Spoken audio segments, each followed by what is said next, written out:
According to his father, Stephen, when Wade had contacted him, he said that he needed help with something he had done and couldn't take back. Wade went on to say that there were 2 people gone and that they would not be back, ending the call with like, "I'm a killer." If you're on the phone and someone says that, what are you gonna do? I don't know. I'm like, wrong number. So his father, Steven, said like at first he didn't believe him because Wade was a bit of a storyteller, you know? But Wade had like continued to describe to his father like what had happened, saying that he had, quote, choked that bitch, and that he, quote, stayed in the house a while, rolled her up, and was going to try to put her in her trunk, but he couldn't lift her, and that he felt like the rigor mortis had like started to set in, end quote. Stephen later told investigators that his son didn't seem to show like any remorse, and when he was on the phone with him, he actually kind of sounded excited.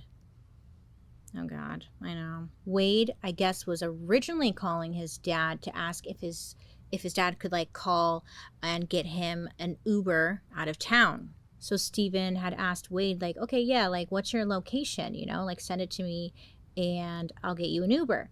But instead of, you know, sending that location to get him an Uber, he actually sends the address to the U.S. Marshals. Good for him, you know? Stephen later said that he felt a little conflicted, you know, about turning Wade in. He knew it was the right decision because most likely Wade would do it again. But, you know, it's your kid. I'm sure it's very confusing. That same afternoon, Christine's friend, she was contacted by the police about they had found her car. And she felt like something was up. She's like, something's got to be wrong. So fearing for her well-being, Cape Coral police, they forced their way into her home. That's when they see like a large bundle of bedding and clothing in the hallway near a bedroom. And like when they look inside, it was Christine's body. So police like did not initially connect Diane to Wade, but she was reported missing like not long after because she didn't show up to work and no one had known like where she went, right? So she was reported missing. And then on October 8th, police, they had searched this wooded area where Diane was last seen walking to work, but, you know, it led them nowhere. By the next day, it became clear to police, well, based off of Wade's father's testimony, that Wade was responsible for Diane's disappearance. On October 10th, police had checked the empty parking lot near the Sam's Club because police noticed like a vulture was circling the area. I know, I was like, okay, vulture. Putting the pieces together there. But they see this vulture and they're like, we should go over there. And when they got there, that's when they found Diane's body. So on November 19th, 2019, Wade Wilson was being charged with premeditated murder of the 2 women.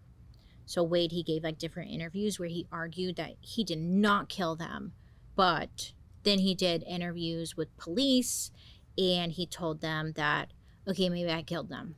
So I was like, okay. His defense later would argue that like he was heavily drugged, or as his attorney told the court, he was, quote, whacked out of his mind. That's why he did it. On September 20th, 2020, while awaiting trial, stupid ass Wade over here, he tried to escape from prison. It didn't work. Wade and his cellmate, they had planned like a whole escape plan, you know? And they even arranged for a car to come pick them up around like 2 a.m. the next morning. They were like, we're going to do it. Well, I guess the deputies, they were tipped off about the plan. And so they went to check Wade's cell. And while they were there, they found that the window had been tampered with.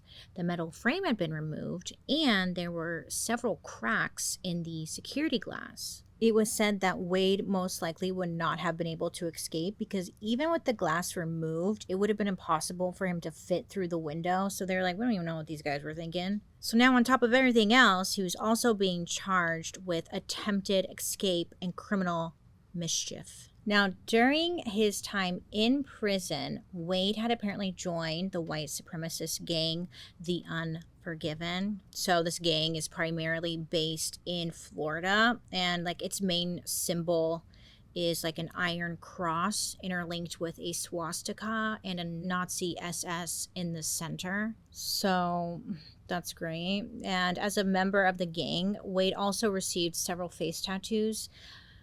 This is where he gets like fucking covered, okay? And like all of the tattoos are just straight up racist, and like there's not much else you could say about it. And it's just gross. So while in prison, he got like numerous face tattoos, neck tattoos, and he honestly looks like the Dollar Tree version of the Joker, which is actually really fitting because he got "Why So Serious" and "Ha Ha Ha" tattooed around his left eye. Yeah. Now, Wade's attorney first had asked him, like, hey, maybe you can cover up those tattoos with makeup in court, you know? But then he realized that makeup was not going to cover the tattoos. So the attorney was like, okay, we'll work with it. It'll help us argue for insanity. Yeah.